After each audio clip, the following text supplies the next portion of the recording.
This has been a really fun project to work on. The way it worked is that I had some guidelines. The story had to include something to do with autism and something to do with depression, two subjects that I'm interested in. When I presented it to the students, I said, well, we're just starting. Let's get some of your ideas.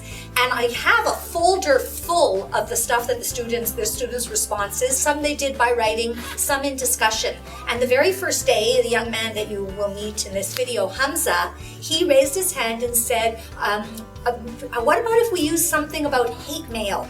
That there had been a letter written by a very cruel person insulting an autistic child. And it was an anonymous letter, and that was in a lot of the newspapers at the end of the summer. I have had, in total, there'll be 7 visits with the students. Today we had the 6th visit, and every visit I've come in and told them a problem. Like, I'm working on this, right? Now I need to figure out, okay, I started with a boy and his cousin. The cousin is autistic, has autism, and the boy, the narrator of our story, hasn't told anybody that it's his cousin. He's ashamed that his cousin has autism. So what's going to happen? The question that I told the students I love to ask all the time, what if? What if the kids get in trouble? What if they all get sent to detention together? What if there's a detention and if something happens and he has to stand up, and Jordy has to stand up for his cousin Todd?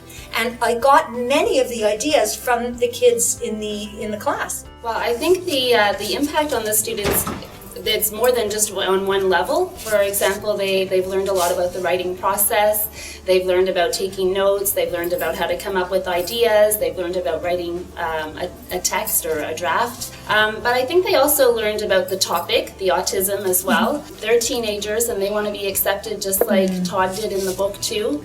And they go to school with students who are autistic too. So it's nice for them to have a chance to consider that perspective too. So they learned about that.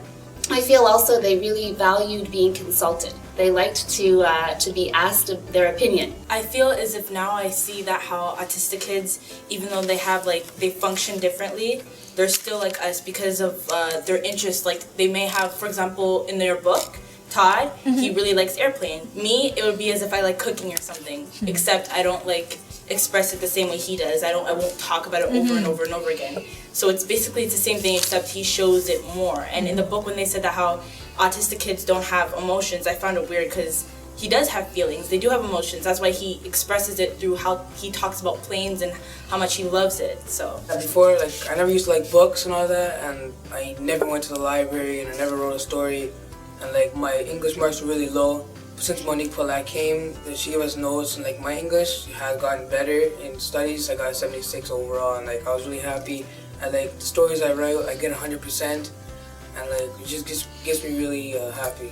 And I'm happy that because of me, the whole story is about my idea, and just by thinking about that, just because of me, the whole idea started to a book, and that book's gonna be published, it really gets me happy.